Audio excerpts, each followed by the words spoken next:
बिस्मिल्लाहिर्रहमानिर्रहीम।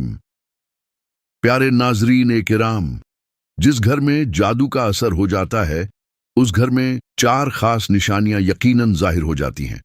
अगर किसी घर में ये चारों निशानियां या इनमें से ज्यादातर नजर आएं तो अच्छी तरह समझ लीजिए कि उस घर पर जादू किया जा चुका है। वो चार मुकम्मल निशानियां क्या हैं, सुनिए। दोस्तों, जरा गौर से तसव्वुर कीजिए, एक ऐसा घर जहां बाहर से सब कुछ ठीक ठाक नजर आता है, दीवारें मजबूत हैं, दरवाजे बंद हैं, बिजली की रोशनी है, मगर फिर भी एक अजीब सी बेचैनी चारों तरफ फैली रहती है। पैसे घर में आते हैं मगर उनमें बरकत नाम की चीज नहीं रहती।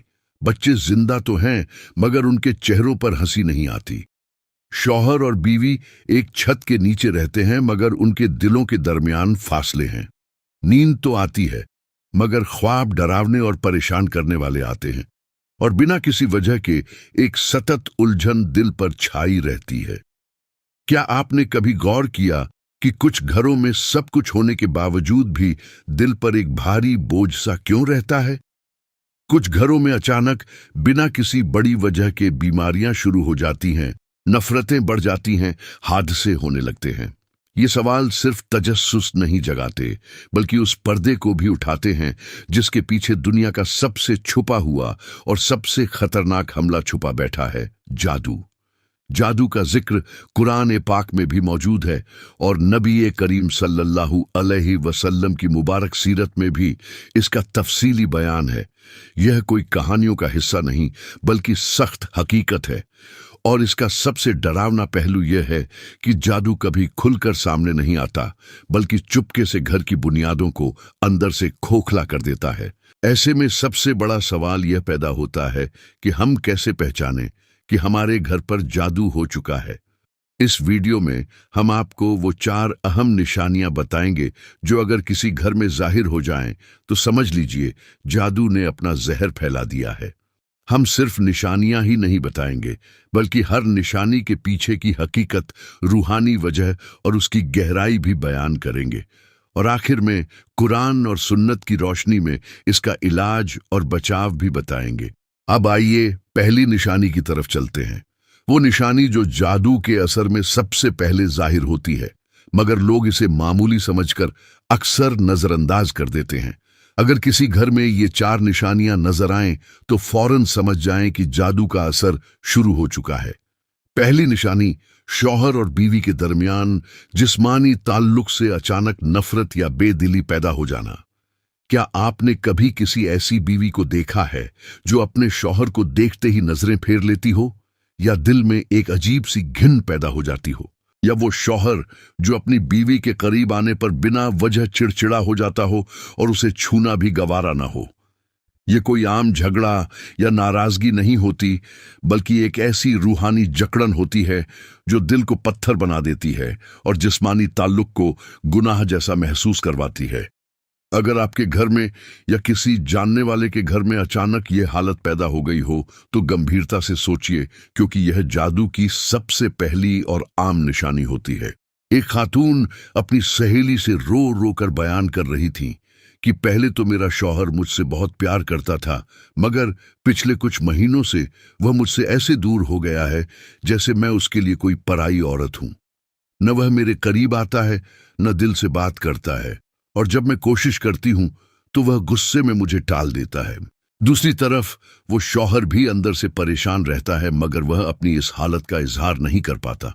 अंदर से वो शौहर खुद भी परेशान और हैरान रहता है कि आखिर उसके दिल में अपनी बीवी के लिए यह बदलाव क्यों आ रहा है। वह अच्छी तरह जानता है कि उसकी बीवी नेक है, पाक परवज है, फरमाबरदार है, घर संभालने वाली है, मगर इसके बावजूद दिल में एक अजीब सी बेजारी या नफरत सी बैठ गई है। यह हालत आमतौर पर शैतानी वसवसों या मिजाज की तब्दीली का नतीजा नहीं होती बल्कि ज्यादातर मौकों पर यह जादू के जरिए दिल में बिठाई जाती है। जादू करने वाले अक्सर ऐसे घटिया और गंदे अमल करते हैं जिनका एकमात्र मकसद यही होता है कि मियाँ बीवी एक दूसरे से जिस्मानी तौर पर अलग हो जाएं, उनके दिलों में नफरत और दूरियां पैदा हो जाएं। और सबसे पहला और सीधा हमला इसी ताल्लुक पर किया जाता है जो निकाह की बुनियाद को मजबूत बनाता है। यानी अगर जिस्मानी रिश्ता टूट जाए या उसमें दरार पड़ जाए तो पूरा निकाह खुद ब खुद खोखला होने लगता है। ऐसे हालात में बीवी को लगने लगता है कि शायद वह अब शौहर को पसंद नहीं रही, और शौहर समझने लगता है कि बीवी अब उसके लायक नहीं रही, जबकि हकीकत यह होती है कि उनके दरमियान एक अदृश्य शैतानी दीवार खड़ी कर दी गई है जो उनकी कुर्बत को गुनाह या घिन जैसा महसूस करवाती है। इस निशानी को वक्त रहते पहचानना बहुत जरूरी है, क्योंकि यही वो छोटी दरार होती है जो बाद में तलाक या स्थायी नफरत की बड़ी दीवार बन जाती है। दूसरी निशानी मुसलसल डरावने और खौफनाक ख्वाब देखना, जैसे सांप साए काली मखलूक या मर चुके रिश्तेदारों का बार बार आना। यह एक ऐसी छुपी हुई मगर बहुत खतरनाक निशानी है जो जादू का जहर बताती है। जिस घर में जादू का असर हो जाता है वहां रात की तन्हाई में एक ऐसी रूहानी अलामत जाहिर होती है जिसे बहुत कम लोग सही तरह पहचान पाते हैं। यह अलामत नींद के वक्त इंसान को अपनी चंगुल में जकड़ लेती है और रूह को लर्जा देती है। वो अलामत है लगातार डरावने ख्वाब देखना। मगर ये कोई आम ख्वाब नहीं होते, बल्कि इनमें बार बार काले सांपों का लिपटना या पीछा करना, सायों की मौजूदगी महसूस होना, खौफनाक जानवरों या काली बिल्लियों का हमला करना, मर चुके रिश्तेदारों का बार बार आना और कुछ देना या कुछ ले जाना ऐसे मंजर होते हैं जो रूहानी तौर पर कुछ गलत होने की गवाही देते हैं। जादू जब किसी घर को अपनी लपेट में ले लेता है तो सबसे पहले इंसान के शूर यानी अवचेतन पर हमला करता है। यह हमला दिन की चमकती रोशनी में नजर नहीं आता, मगर रात को नींद का दरवाजा खुलते ही उसका जहर रगों में दौड़ने लगता है। लोग अक्सर शिकायत करते हैं कि हमने किसी से कोई दुश्मनी तो नहीं की, फिर भी हर रात ऐसे अजीब और डरावने ख्वाब आते हैं। कभी कोई साया हमें दबोचने आता है, कभी कोई मुर्दा रिश्तेदार कुछ देकर चला जाता है, कभी हम खुद को गहरे कुएं या अंधेरी खाई में गिरता हुआ महसूस करते हैं। ये सब जादू की साफ अलामतें हैं। ख्वाब इंसान के दिल और दिमाग का आईना होते हैं, और जब उनमें तारीकी और खौफ छा जाए तो समझ लीजिए कि दिल के करीब किसी जिन्न या शैतान ने बसेरा कर लिया है। ऐसे ख्वाब अक्सर मुसलसल आते हैं। कभी कोई खातून ख्वाब में देखती है कि एक बूढ़ी औरत काली चादर ओढ़े उसके सरहाने खड़ी मुस्कुरा रही है। कभी मर्द देखता है कि उसके पैरों में काले सांप लिपटे हुए हैं और वह चीख भी नहीं पा रहा। कभी ख्वाब में कब्रिस्तान के भयानक मंजर नजर आते हैं, या कोई मर चुका रिश्तेदार ऐसा पैगाम देता है जिसका मतलब जागने के बाद भी समझ नहीं आता। ये सारी बातें जादू की निशानदेही करती हैं। खास तौर पर जब ये ख्वाब मुसलसल और मुतवातिर आने लगे, हर बार दिल बोझल कर दें, खौफ की लहर दौड़ा दें और सुबह उठते ही थकान महसूस हो, तो इस्लामी रूहानी आलिम और उलेमा ए किराम ने ऐसे ख्वाबों को जादू की साफ और अहम अलामत करार दिया है। इमाम इब्न कय्यम रहमतुल्लाह अलैह फरमाते हैं कि जब इंसान पर आसिब या जादू का असर होता है तो सबसे पहले उसकी नींद, उसके ख्वाब और उसका दिल्ली सुकून मुतासिर किया जाता है। नबी ए करीम सल्लल्लाहु अलैहि वसल्लम के दौर में भी कुछ सहाबाए किराम ने शिकायत की कि वह ख्वाब में किसी की गिरफ्त में महसूस करते हैं या डरावने मंजर देखते हैं, तो आपने उन्हें खास जिक्र ओ अज़कार, दुआएं और दम करने का तरीका सिखाया। लिहाजा अगर किसी घर में ज्यादातर लोग बार बार अजीब, डरावने और रूह को लर्जा देने वाले ख्वाब देख रहे हों तो इसे कभी मामूली न समझें। यह साफ सिग्नल होता है कि शैतानी और जिन्नाती असरात उस घर पर छा चुके हैं। ऐसे वक्त में कुरान पाक की रोजाना तिलावत, खास तौर पर सूरह अल बकरा और मसनून दुआएं रूहानी हिफाजत का मजबूत किला बन जाती है, क्योंकि ख्वाब सिर्फ नींद की दुनिया नहीं होते, बल्कि अक्सर उस अदृश्य हकीकत की झलक होते हैं जो हमारे इर्द गिर्द मौजूद है। तीसरी निशानी नींद के दौरान घर में अजीब और गरीब हरकतें महसूस होना या रात को अचानक खौफ से जाग जाना है। रात के सन्नाटे में साया गुजरने का एहसास, किसी के घूरने की कैफियत, अचानक सांस फूलना, आंखों के सामने अंधेरा छा जाना या दिल का तेज धड़कने लगना, अगर यह सब बार बार हो तो इसे सिर्फ डरावना ख्वाब न समझें। ये जादू की खतरनाक दस्तक हो सकती है। ऐसे घरों में सोने से पहले बेचैनी होती है, नींद बीच में टूट जाती है, कभी बिस्तर हिलने का एहसास होता है, कभी पैरों में छूने की कैफियत या घर में चलने की आहट सुनाई देती है। ये सारी अलामात उस जादू में शामिल होती हैं जो ज़हनी और रूहानी तकलीफ देने के लिए किया जाता है। जादूगर जब जिन्नात या शयातीन को इस्तेमाल करता है तो सबसे पहले नींद पर हमला किया जाता है, क्योंकि नींद इंसान की सबसे बेदिफा हालत होती है। नींद के मुतासिर होते ही दिन का सुकून बर्बाद हो जाता है और घर का माहौल बिगड़ने लगता है। बच्चे डर कर रोते हैं, बड़े बेख्वाबी का शिकार हो जाते हैं, और अगर यह सिलसिला दिनों या हफ्तों तक चले तो समझ लीजिए यह आम परेशानी नहीं बल्कि जादू का सीधा वार है। इस हालत में पहचान सबसे अहम है। नबी करीम सल्लल्लाहु अलैहि वसल्लम ने सोने से पहले आयतुल कुर्सी, सूरह अल इखलास, सूरह अल फलक और सूरह अन्नास की तिलावत का हुक्म फरमाया। यही आयात जादू और शैतानी असरात के खिलाफ पहली मजबूत दीवार है। अब हम उस चौथी और दर्दनाक निशानी की तरफ बढ़ते हैं जो जिस घर में जादू होता है वहां सबसे आखिरी लेकिन सबसे गहरी अलामत की शक्ल में जाहिर होती है। चौथी और सबसे तकलीफदेह निशानी मियाँ बीवी के दरमियान अचानक और बिना किसी वजह के गहरी अजनबियत और शदीद नफरत का पैदा हो जाना है। एक लम्हे के लिए तसव्वुर कीजिए उस घर का जहां कभी मोहब्बत की चहचहाहट गूंजती थी, मुस्कुराहटें सुकून बनकर बिखरी रहती थीं, बातें नरमी से होती थीं और दिल एक दूसरे की धड़कनों पर धड़कते थे।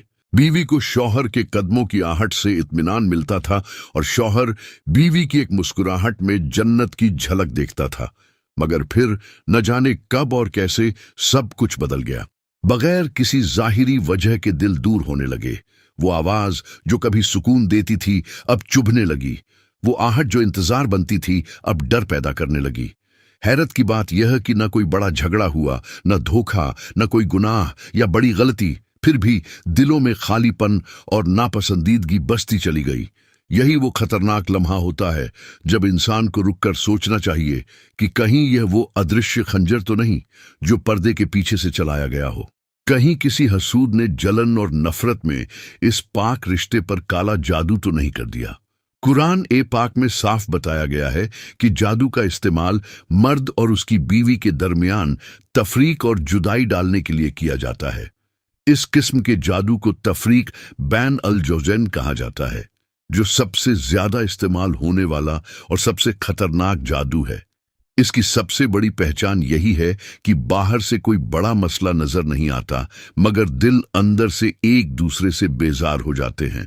कभी यह नफरत अचानक शदीद लहर बनकर उठती है और कभी धीरे धीरे पूरे घर को अंदर से जला देती है। ऐसे घरों में यह भी देखा जाता है कि मियाँ बीवी दोनों सुलह की कोशिश करते हैं, नरमी से बात करते हैं, एक दूसरे को समझाना चाहते हैं, मगर दिल का बोझ हल्का नहीं होता। जैसे दिल के दरवाजे पर किसी ने ताला लगा दिया हो। चाहकर भी मोहब्बत नहीं जागती, चाहकर भी माफ नहीं हो पाता। बिना वजह आंसू आ जाते हैं और हर बात चुभने लगती है। सबसे बड़ा धोखा यही होता है कि इंसान सोचता है वक्त के साथ सब ठीक हो जाएगा, जबकि असली वजह को पहचाना ही नहीं जाता। और यही जादू का सबसे खतरनाक हथियार है कि वह दिखाई नहीं देता मगर अंदर से सब कुछ तबाह कर देता है। अब सवाल यह है कि क्या जादू वाकई इतना असर रखता है कि दिलों में उतर जाए? इसका जवाब हमें उन अनगिनत घरों से मिलता है जो बिना किसी वजह के बिखर गए। उन माँ बाप से जो कहते हैं कि बेटे बहू में कभी झगड़ा नहीं था मगर अचानक सब खत्म हो गया। उन बीवियों से जो कहती हैं कि शौहर कभी फरिश्ता था और आज अजनबी बन चुका है। ये सारी हकीकतें बताती हैं कि अगर मियाँ बीवी के दरमियान बगैर किसी जाहिरी वजह के शदीद नफरत, अजनबियत और दूरियां पैदा हो जाएं, तो समझ लीजिए जिस घर में जादू होता है वहां ये चार निशानियां जरूर जाहिर होती हैं। और यह चौथी निशानी सबसे गहरी और सबसे तकलीफदेह होती है। मोहतरम दोस्तों, हम जिस दिल दहला देने वाले और रूह को कंपा देने वाले मौजू पर बात कर रहे हैं वह यह है कि जिस घर में जादू का असर होता है वहां चार निशानियां यकीनन जाहिर हो जाती हैं। अब हम आपको इस सिलसिले की आखिरी मगर सबसे अहम, सबसे गहरी और सबसे खतरनाक निशानी की तरफ ले जा रहे हैं। वह निशानी जो चीख चीख कर बताती है कि कहीं आपके घर की बरकतें खुद चलकर वापस तो नहीं लौट रही, कहीं आपका रिस्क आते आते रुक तो नहीं जा रहा, कहीं वक्त गुजर तो रहा है मगर कोई काम मुकम्मल क्यों नहीं हो पा रहा। अगर ऐसा हो रहा हो तो समझ लीजिए कि कहीं कोई खुफिया जादू की जंजीर तो नहीं जो आपके रिस्क, आपके वक्त और आपके अमाल को बांधे बैठी है। ऐसा घर जहां पहले रिस्क खुलकर आता था और बरकतें बरसती थीं, अब अचानक सब कुछ सिकुड़ने लगता है। काम के अच्छे मौके हाथ से फिसल जाते हैं, एक दिन के काम हफ्तों में पूरे होते हैं। हर महीने तनख्वाह आती है मगर पता नहीं कहां गुम हो जाती है। बच्चों की फीस, दवाइयां, बिजली के बिल, अचानक हादसे और खर्चे ऐसे टूट पड़ते हैं जैसे कोई गुमनाम साया सब कुछ निगल रहा हो। घर में कोई ना कोई बीमार रहता है और बरकत नाम की चीज गायब हो जाती है। ये आम परेशानियां नहीं होती बल्कि साफ इशारा होती हैं कि यहां कुछ गैर मामूली और रूहानी तौर पर गलत हो रहा है। यहां रिस्क के दरवाजों पर किसी अदृश्य ताकत ने कफल डाल दिया है और बरकत को रोक दिया गया है। जादू का सबसे खुफिया और तबाहकून पहलू यही होता है कि वह इंसान की मेहनत का फल छीन लेता है। इंसान दिन रात मेहनत करता है मगर नतीजा जीरो निकलता है। कमाई बिलों, दवाइयों और मुरम्मतों में उड़ जाती है, न बचत होती है, न कोई प्लान बनता है। वक्त ऐसे फिसलता है जैसे रेत हाथ से निकल रही हो। दिन हफ्तों में और हफ्ते महीनों में बदल जाते हैं और इंसान बस सोचता रह जाता है कि जिंदगी आखिर जा कहां रही है। यही वह कैफियत होती है जब जादू का असर इंसान की किस्मत पर अपने पंजे गड़ा चुका होता है। बरकत का खत्म हो जाना इस बात की सबसे बड़ी दलील होता है कि अल्लाह की रहमत को रोकने की कोशिश की गई है। याद रखिए, जादू का असल निशाना सिर्फ जिस्म या रिश्ते नहीं होते बल्कि अक्सर रिस्क और वक्त को निशाना बनाया जाता है ताकि इंसान मुसलसल परेशान रहे, दिल से टूट जाए और आखिरकार अल्लाह की रहमत से मायूस हो जाए। ऐसे घर में अगर कुरान की तिलावत भी हो रही हो, नमाजें भी अदा की जा रही हो, मगर दिलों में खौफ हो, रिज्क में बेबरकती हो और जिंदगी एक अंधेरी सुरंग जैसी लगने लगे, तो समझ लीजिए कि यह आखिरी और सबसे अहम निशानी है। जिस घर में जादू होता है उस घर से बरकतें खुद चलकर वापस लौट जाती हैं। अब सवाल यह है कि क्या इसका कोई हल है? क्या बरकतें वापस लाई जा सकती हैं? जवाब है बिल्कुल हाँ, मगर इसके लिए कुरान और सुन्नत के खास आयात, खास अजकार और खास आमाल करने होंगे जिन्हें इंशाअल्लाह हम अगली वीडियो में मुकम्मल तफसील से बताएंगे। अब एक सवाल मैं आपके दिल में छोड़कर जा रहा हूं। अगर आप अपने घर को गौर से देखें तो क्या ये चारों निशानियां कहीं छुपी हुई आपके घर में मौजूद तो नहीं? क्या आप वाकई महफूज हैं या किसी हसूद ने आपकी किस्मत पर कोई जंजीर डाल दी है? फैसला आपको करना है और कदम भी आपको ही उठाना है, वरना बहुत देर हो सकती है। अगर आप चाहते हैं कि जादू से निजात और हिफाजत पर मुकम्मल रूहानी इलाज की वीडियो बने तो कमेंट में अल्लाह हिफाजत फरमाए या आमीन जरूर लिखें। याद रखिए, जिस घर में जादू होगा उस घर में 4 निशानियां जरूर जाहिर होंगी। ये कोई मामूली जुमला नहीं बल्कि एक सख्त वार्निंग है। क्या आपने कभी ऐसे घर में कदम रखा है जहां दाखिल होते ही दिल घबरा जाए, दीवारें खामोश हों मगर बोझ महसूस हो, जहां हंसी तो हो मगर सुकून न हो? प्यारे नाजरीन, मुझे उम्मीद है कि यह 4 निशानियां वाली सीरीज आपको बहुत पसंद आई होगी और आपने इनसे बहुत कुछ सीखा होगा। अल्लाह तबारक व ताला हमें और आपको हर तरह के जादू टोने, आसिब और शैतानी असरात से महफूज फरमाए। अगर आपको यह बातें पसंद आईं और आप चाहते हैं कि हम जादू से हिफाजत और निजात के मुकम्मल रूहानी इलाज पर एक अलग वीडियो बनाएं तो कमेंट में ज़रूर बताएं या अल्लाह हिफाजत फरमा लिखकर अपनी दुआ का इजहार कीजिए। आपके कमेंट्स हमारी हौसला अफजाई करते हैं। अगर वीडियो पसंद आई हो तो लाइक ज़रूर कीजिए, चैनल को सब्सक्राइब कर लीजिए। अल्लाह ताला आप सबको खुश रखे, महफूज रखे और बरकतें अता फरमाए। अमीन।